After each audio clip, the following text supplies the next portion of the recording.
Hey guys, welcome into another episode of Saturdays Rewritten here on YouTube or your favorite podcast listening platform. Today we've got a great show lined up for you. Last time we were talking about the Big Ten and some of their big powerful teams such as Ohio State, Michigan, Penn State. We got into it. We're going to do the same, a deep dive here for Ole Miss, Texas, and Georgia. So going to the SEC this time around. Before we do that, however, if you would do me a solid and like this video and subscribe to my channel, that's just really going to help me with the algorithm. And at time of recording, I'm actually up, I believe, at 25 plus subscribers from the last video. So it went from around 30 to, at time of recording, 55 right now. So thanks to those of you who have subscribed. Greatly appreciate it. My last video actually did pretty well. Hope to keep that rolling for you guys and keep improving the content. And if you're listening on podcast, thanks for lending me your ear. If you'd leave me that 5-star review, greatly appreciate it. Without further ado, guys, let's dive in to this week's deep dive.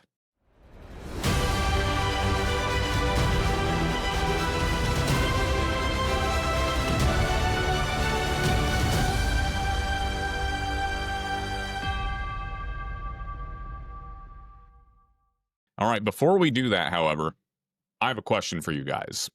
What week one game are you most excited about? Immediately, I think a lot of us are first thinking of Texas at Ohio State. You could also be thinking LSU at Clemson. Those to me are the two that jump out. Quickly want to give a nod to the likes of Alabama at Florida State. You know, an honorable mention. Florida State, however, has kind of lost some of its luster after going 2-10 last year. I mean, I think Florida State will be better this year, but they can only go up. That's what I'll say. And it's at Florida State. The stadium renovations are done, so it's going to be a packed house at Doak Campbell, I'm sure. I'm sure it'll be a fun environment, but not as exciting as it could have been, I'll say. We got a couple of other solid games. You got Auburn at Baylor. I think Auburn's going to be improved this year. A lot of top 15 recruiting classes for Coach Freeze with Auburn. Maybe we start seeing them reap those rewards. Georgia Tech at Colorado. Georgia Tech did pretty well last year. They almost beat Georgia at Georgia last year. We're going to talk about Georgia here coming up. And, of course, you got Deion Sanders there. You got the game over in Ireland. I believe that's Kansas State and Iowa State to kick things off over there. That's kind of a fun one. But we got to start with Texas at Ohio State and LSU at Clemson. Those are the two that obviously jump out to me. And let me know down in the comments which ones you guys are excited about. We'll start with the Texas and Ohio State game. Obviously, it's a rematch of last year's college football semifinal at the Cotton Bowl. Great game.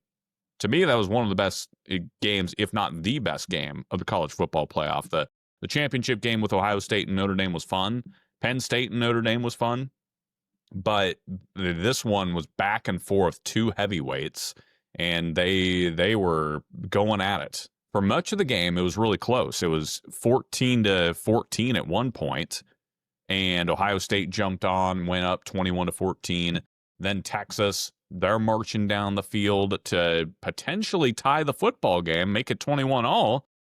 But for whatever reason, Steve Sarkisian just tries to run a sweep play to the outside. That gets knocked back several yards against a fast Ohio State defense from last year. I don't know why you call that. And then they have to throw it on, an obvious throwing situation where Ohio State can just pin their ears back. Obvious pass play.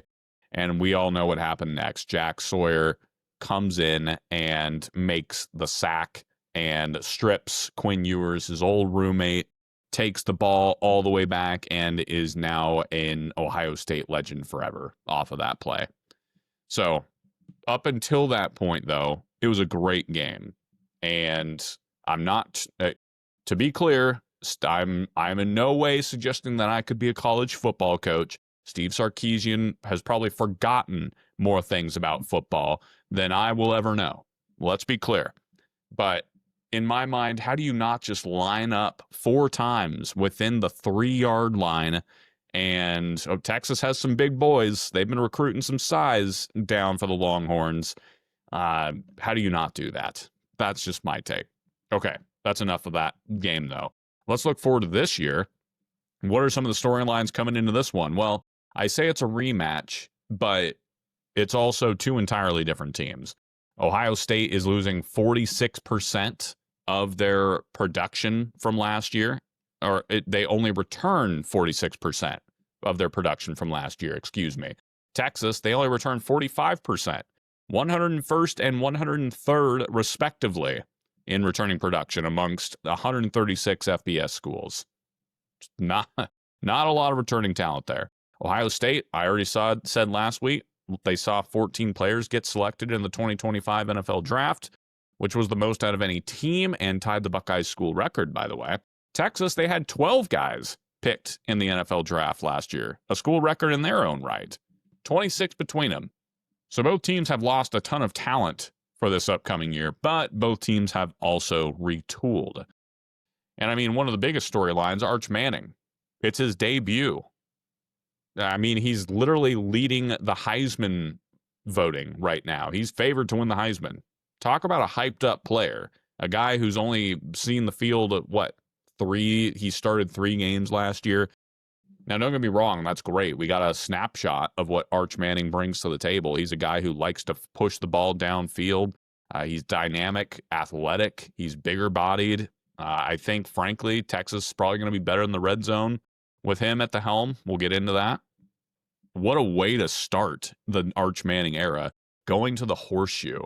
And what a potentially legacy-defining moment for Arch Manning, legacy-defining for Steve Sarkisian at Texas. So it's a massive game on that end. Currently, Ohio State and Texas are 1-2, respectively, for the title odds. Everybody's expecting them to come back and be in the mix for the national championship. Big Ten and SEC. I mean, currently the Big Ten and the SEC run college football. For decades, it's been SEC. SEC's the power. We're the best conference of champions. Yet now the Big Ten, and frankly, the rest of the country was getting sick of hearing that. So now the Big Ten, they've kind of been running roughshod a little bit the last couple of years, Michigan and now Ohio State.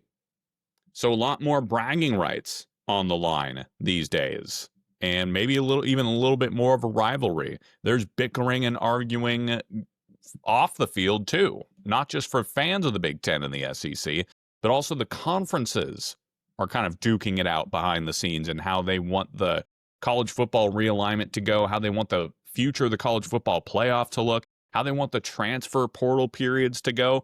Both conferences have different visions. We'll get into that in a future episode, but it's just it means a whole lot more nowadays in that these two hold all the chips with the future of college football in their hands.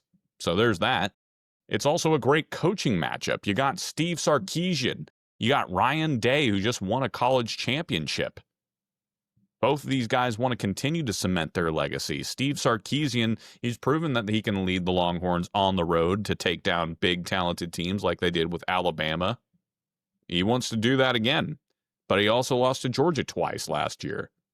He doesn't want to live that down anymore. Lost to Ohio State last year in a tough one. To me, this is massive for Texas. Texas has proven that they are, in fact, back. They had 12 guys get drafted last year. The talent is obviously there.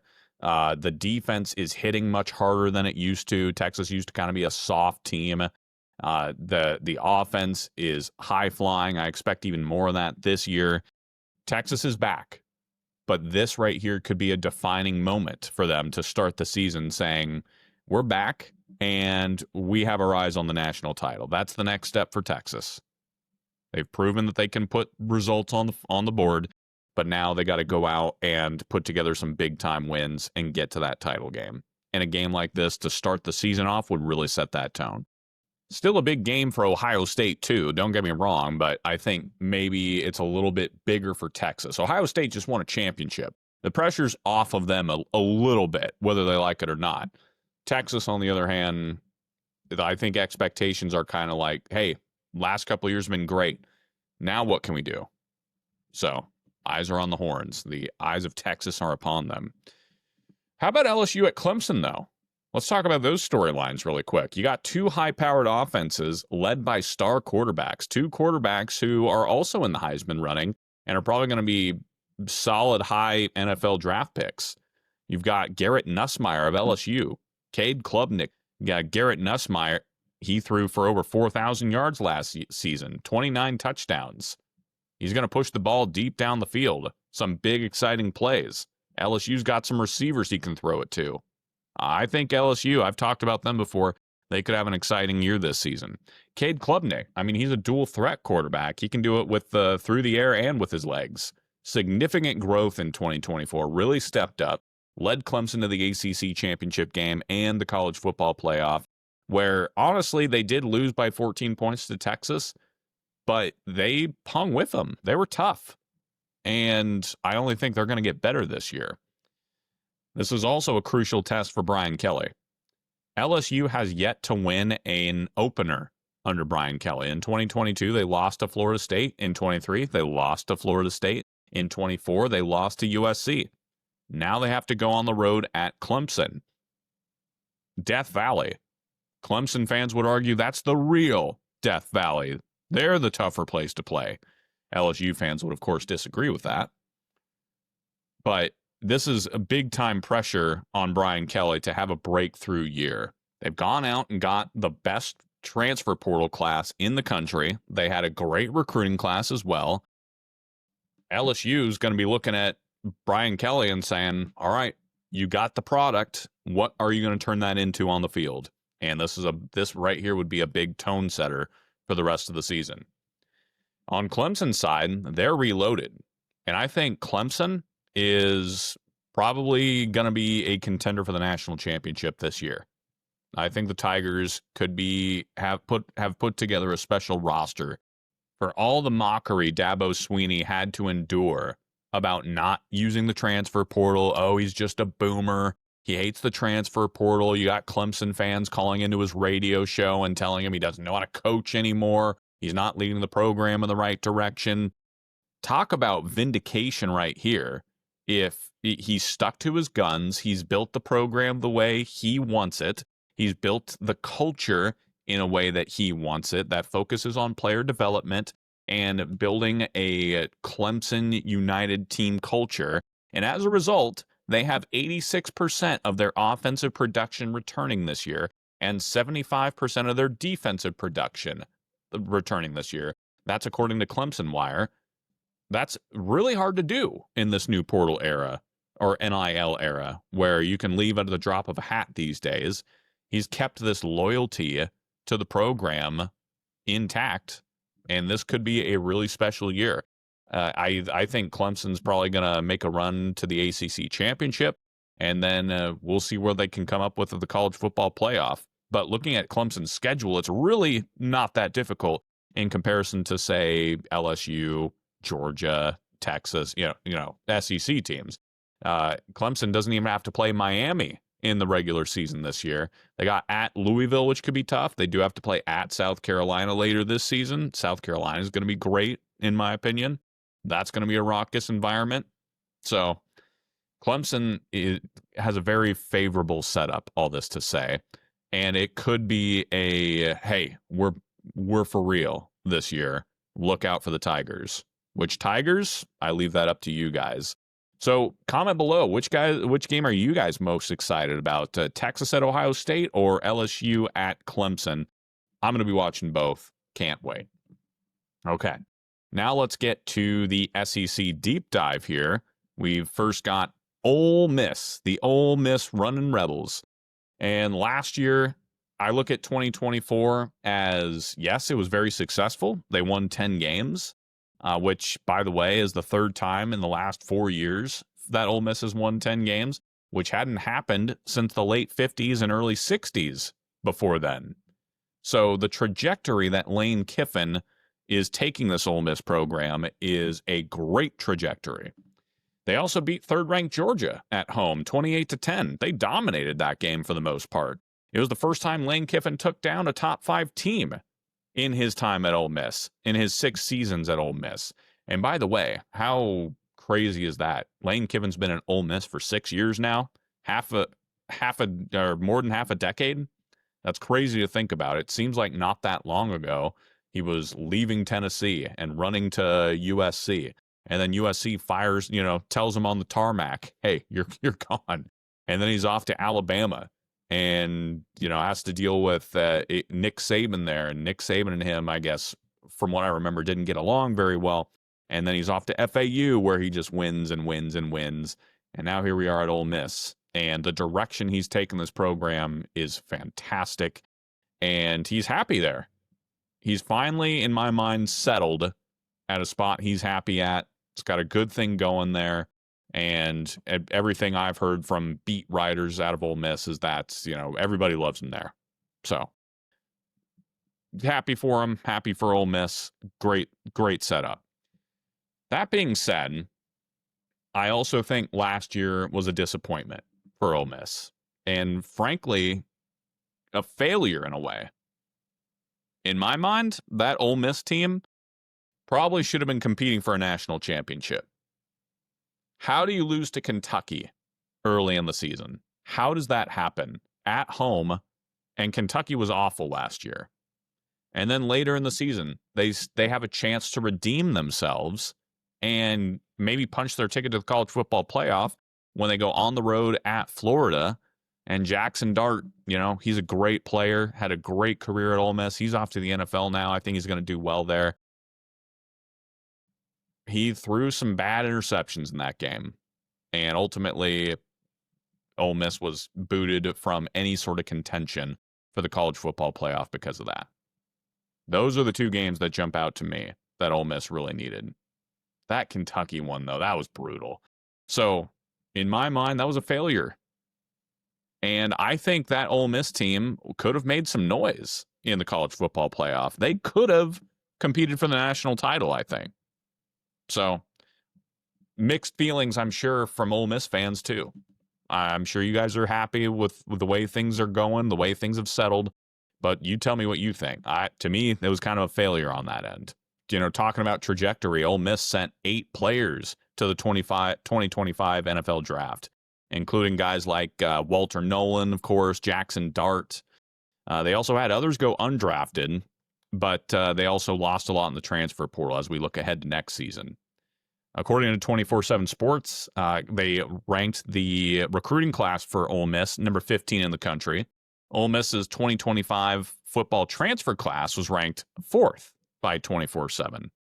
And also, according to 24/7, they brought in 4 4-star wide receivers in the portal, which is really going to help their new quarterback under center. And that was a big need because obviously Ole Miss, they didn't just lose Jackson Dart and Walter Nolan. They lost Trey Harris and Jordan Watkins on the outside. I mean, Trey Harris, he caught 60-some passes for over 1,000 yards. Who's Austin Simmons going to go to? They went out and answered that question in the transfer portal, gave him some weapons. Speaking of Austin Simmons, the new starting quarterback for Ole Miss, I'm excited about him. And I think Ole Miss fans should be excited about him, and here's why. First of all, he's got a great head on his shoulders. A little bit about Austin Simmons.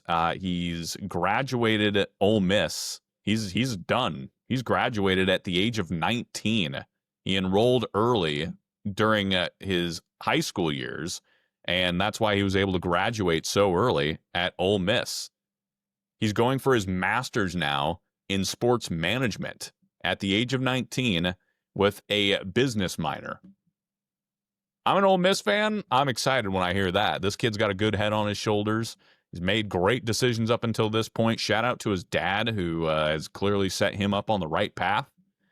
He's a 2-sport athlete, played football and baseball, played some baseball for Ole Miss as well. Excelled as a left-handed pitcher, for those wondering.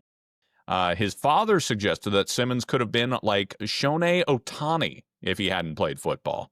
Another reason for excitement is I saw him play last year. We all saw him play against Georgia.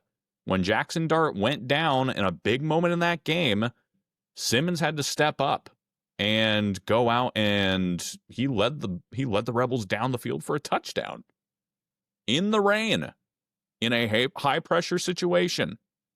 He handled it very well. and he looked poised. The team rallied around him. I liked what I saw.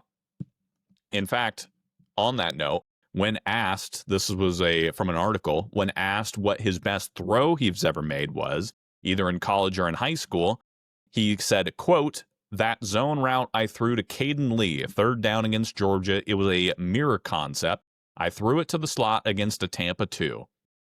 The throw Simmons is referring to, as I said, came in that win against Georgia. It was a 3rd and 7 from the Georgia 29.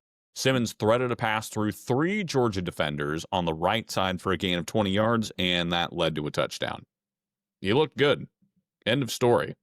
Which leads me to believe that we have a lot of good things to look forward to this coming year. Now, obviously, I'm not expecting perfection from Simmons. Every young player that steps into a starting role is going to make mistakes. I fully expect him to have some really bad moments, frankly. It's the SEC. It's rough. But I expect to see a lot more good than bad. I think he's probably going to be under the radar as a top 5 SEC quarterback. I'm putting it out there. Now let's look ahead to their schedule. Oh, actually, before I do that, he also has some good players surrounding him returning to this team, like TJ Daugherty. We're talking about Austin Simmons. Well, here's the quarterback of the defense, TJ Daugherty. One of the only 2 returning starters on defense. He's going to help with the communication. He was the one who was wearing the communications, system in his helmet last year. So he's going to be the one barking out orders to the rest of his teammates. Talk about a good player you want to have back. And his fellow linebacker, Suntarine Perkins, he was the second starter out of the only 2 returning starters for this defense. He's going to be an NFL guy next year. He had 10.5 sacks last year and 14 tackles for loss in the 2024 campaign. And expectations are high for him. He's only a 3rd-year player. And he's already said, I'm going pro. So, and Caden Lee, I already mentioned him in that quote from Austin Simmons, returning wide receiver who was Ole Miss's 3rd leading receiver in 2024. And he's expected to step up and be one of the go-to targets for Austin Simmons this year. Again, a lot of strong transfers coming in at wide receiver as well and scattered throughout this roster. So what about Ole Miss's schedule? I look at this schedule, and in my mind, I do think that this sets up pretty favorably. The tough part of the schedule that Ole Miss is really going to have to buckle down in is when LSU comes to Oxford. To me, that's a toss-up game. I think LSU's a much better team this year. And then they've got Georgia, Oklahoma, and South Carolina, the 18th through the 1st right there. And by the way, October 11th, Washington State comes to town. I may have to go down to that one. I'm excited about it. That would be my first SEC game down here. I did see a Tennessee game in Knoxville when I was younger in my high school days, but this would be getting to see Washington State come down to Oxford. I'm stoked about that one. So stay tuned, folks. May have to do some content down there. In any case, I would love to see the Cougars pull it off, but guys, I don't think it's happening. But I'm excited to experience the Grove, let's just say. Anyways, looking at this schedule, the 27th with LSU, and then the 18th through the 1st, Georgia, Oklahoma, South Carolina. That, to me, is really going to decide what Ole Miss is able to do this season. If they're able to win, a couple of those games, and suddenly we might be talking about a 10-win season once again. In my mind, we're probably looking at a 9-3 season. That's probably what my gut tells me. I think Ole Miss has a lot of talent. I think they're going to put up some good numbers, but I'm probably leaning more towards a 9-3 year, and that means no playoff, obviously. That's just what my gut's telling me. I think they could lose that LSU one. At Georgia's going to be tough. And then at Oklahoma, John Mateer, I'm sorry that he might be able to get you. Oklahoma's a tough one at Norman. If Oklahoma was coming to Ole Miss, I might flip on that one. And then South Carolina, Lenora Sellers. That's just kind of a brutal stretch. That's kind of my take on Ole Miss's season right there. 9-3, based on what I'm seeing. We'll see where they go in that stretch right in the middle of the season. Now, that brings us to the Texas Longhorns. Well, obviously last year Texas goes 13-3. They at some points looked like the best team in the country. They were dominant. They're offensively, they were balanced despite losing two talented running backs before the season even began. They were still able to put up some impressive wins, like going on the road to beat Michigan. Obviously, Michigan wasn't the 2023 Michigan, so it wasn't maybe as eye-catching of a win as some had originally thought. They blew out Oklahoma. Again, Oklahoma wasn't what everyone thought that they were going to be. They had some quarterback issues. Oklahoma kind of tanked. All in all, Texas's schedule really kind of petered out. Credit to them. They won the games they were supposed to win. That's why they had 13 wins on the board. But even some of those games, the games they won were kind of ugly. Vanderbilt, they beat them by 3 points. That game against Kentucky, it was ugly. Quinn Ewers, he was coming back from injury. He looked bad. Texas A&M, they won 17-7 on the road at Kyle Field. Texas A&M was pretty tough last year. Credit to the defense, but I don't know. Even Arkansas, just some wins where I thought, yeah, they went out and did what they needed to do. That's what matters. But there's sometimes you expect a team of that caliber to go out and just punch the other team in the mouth and go up by 20 plus and drive off into the sunset in style. And Texas didn't have a lot of that last year. And offensively at times, they did look a little stagnant. Again, I think by and large, the losing those 2-star running backs in the offseason really didn't help, because Texas, with Steve Sarkisian's system, they want to rely on, they want to use a lot of play action. They want to use a lot of screens. They want to use a lot of zone running schemes. And when you lose two of your biggest weapons in the backfield, you're not able to rely on it that much. It's just the way it is. They're back this year, by the way. We'll talk about that in a second. And yeah, they did beat Clemson. They did beat Arizona State, which, by the way, talk about a surprise of the century right there. Arizona State picked to finish towards the bottom of the Big 12, and here they are going to the playoffs and almost beating Texas. What a season. In any case, it was a good year, but kind of inconsistent. Like I said, they lost C.J. Baxter, blew his knee out. They lost Christian Clark, tore his Achilles. So, with that being, and then they lost to Georgia twice. And both times, they just really didn't look great in that game. When Georgia came to Texas for that big time top 5 matchup, they just punched Texas in the mouth and were dominant up front. Texas just looked stunned in that game. And then in the SEC championship game, Georgia loses their starting quarterback, Carson Beck, for the whole second half, and Texas still wasn't able to get it done against Georgia. That should have been their moment right there. Gunnar Stockton, hats off to him, though. He came in and he did all that he could to help push Georgia over the finish line. The defense played great. Not trying to take anything away from Georgia, but when that is kind of handed to you, Texas, got to go out and finish that. They couldn't do it. So, very mixed bag in my mind for last season for Texas. 13-3, great. They are back, but now it's time to go to the next level. So, how are they going to do that? Well, in the offseason, Texas went out and got the number 1 recruiting class for 2025, 5 5-stars and 13 4-stars. Better than some of my NCAA 25 recruiting classes, by the way. No big deal. Some of these guys Texas is winning is from the deep south, by the way. They're going into Alabama. They're going into Georgia and getting some of these guys. Stuff we haven't seen from Texas really in the last decade. Justice Terry, defensive lineman from Georgia. He's a 5-star guy that they went in and plucked out right from Kirby Smart's backyard. Haven't seen that from Texas in a while. They're returning a lot of players with experience from last year and a solid core on both sides of the ball. Arch Manning, obviously, is going to be taking over. It's the new era for Arch Manning. I think, in my opinion, Quinn Ewers was great. He was, all in all, a good leader, good head on his shoulders. He could throw a beautiful football. Don't get it twisted.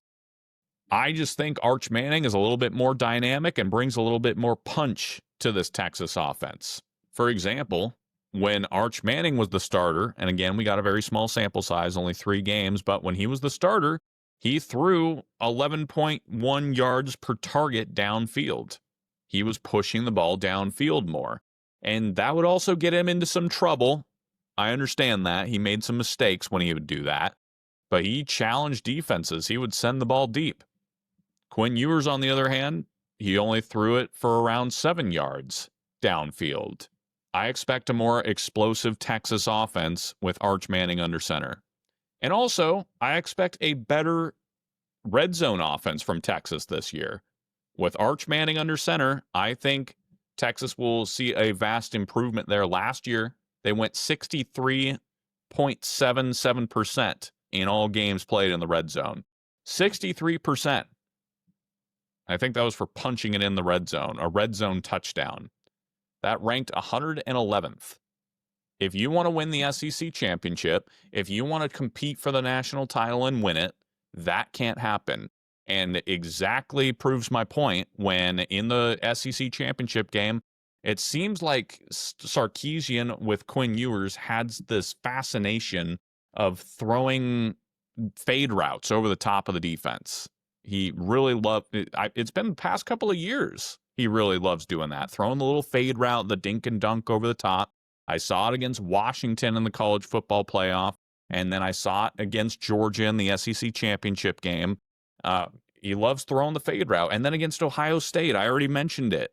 That sweep play where he tries running it away from the Ohio State defense against the speed of the Ohio State defense, and it gets stuffed.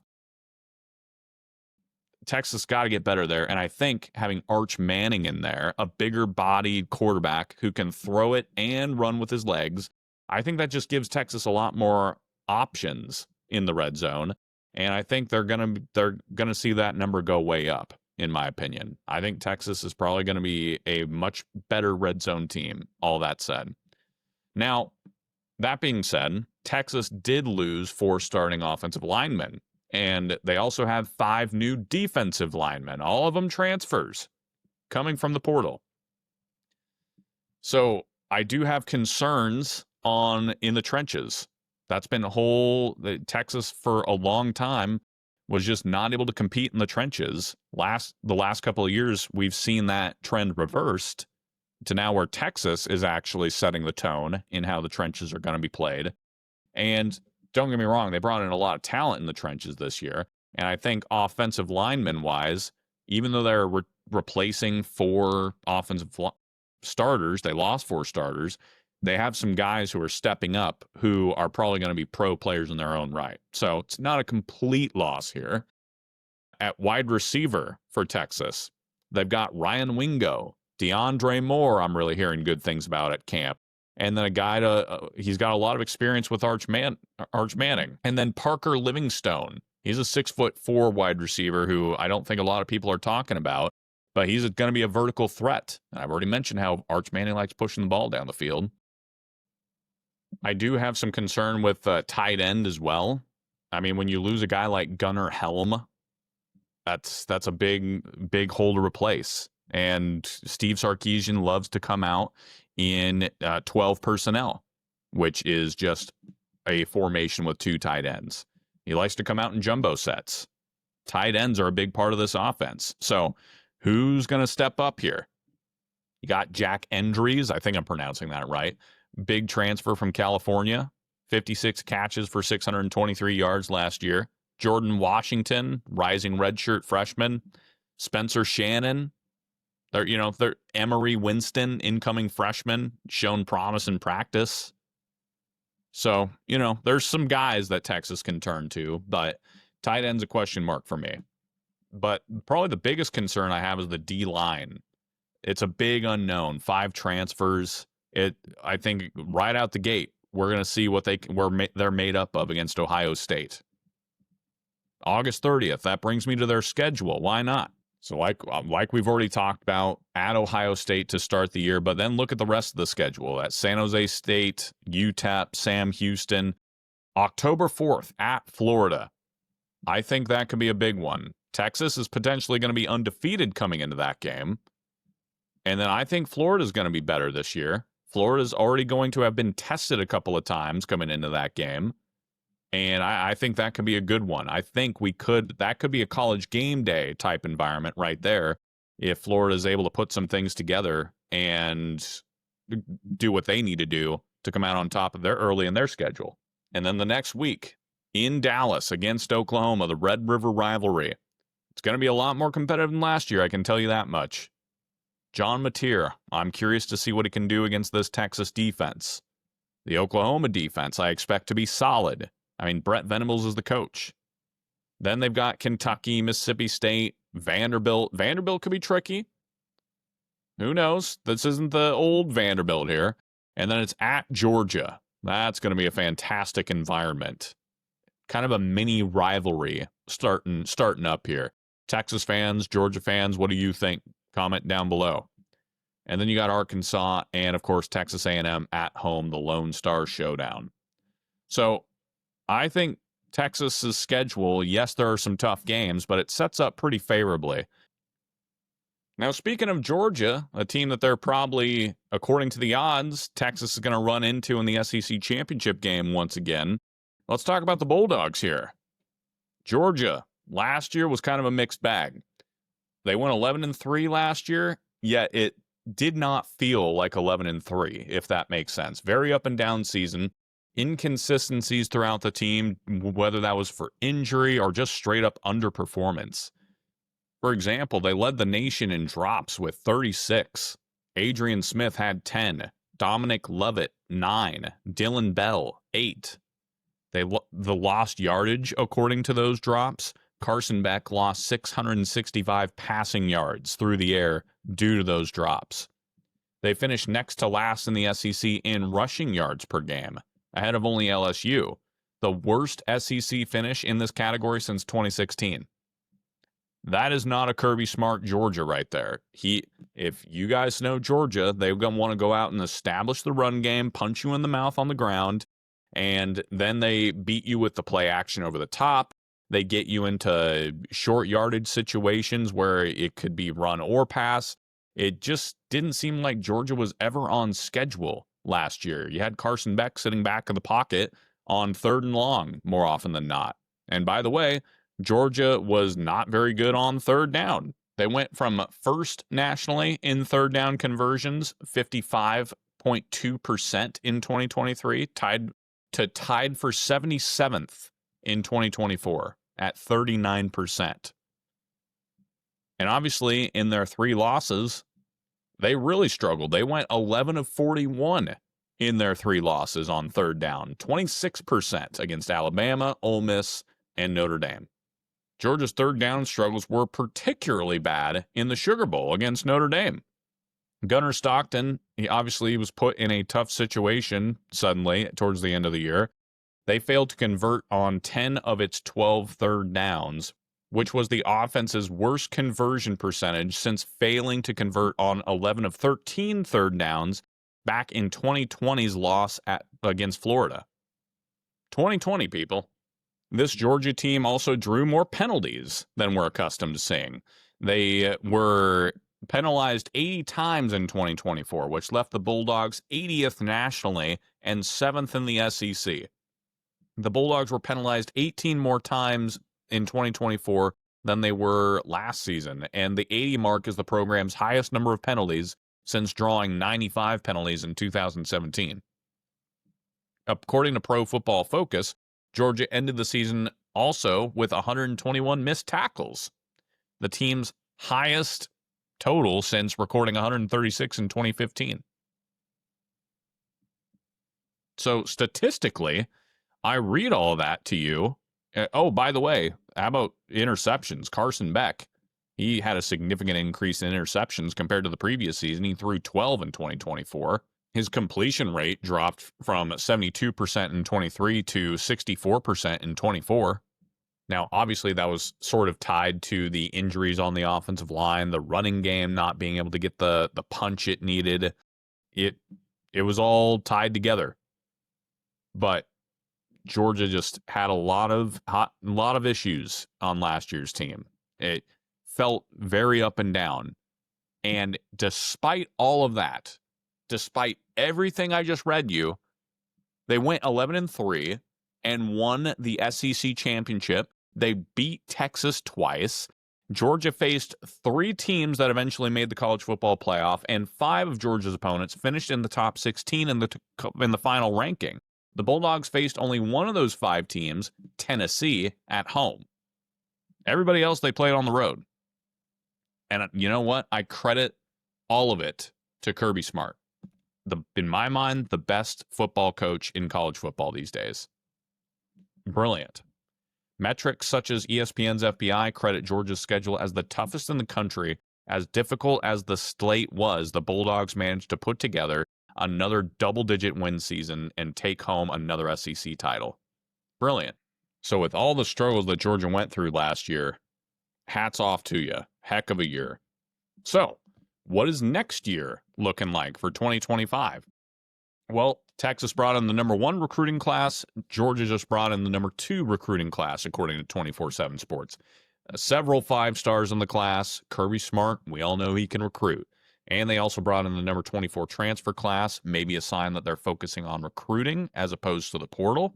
So they're doing good off the field as far as recruiting and whatnot is concerned. Maybe not when it comes to driving, I'll just say that. But Gunnar Stockton is now taking over at quarterback for Georgia this year. And we obviously got a bite size of what that might be like coming into this season. Obviously, he's a different quarterback than Carson Beck. You know, he's not, to me, necessarily a prototypical pocket passer. He can run the ball with his legs. He has some toughness about him. He's not a quarterback that's running away from contact necessarily, as we almost saw him get his head taken off against Texas. But also, he has that edge about him.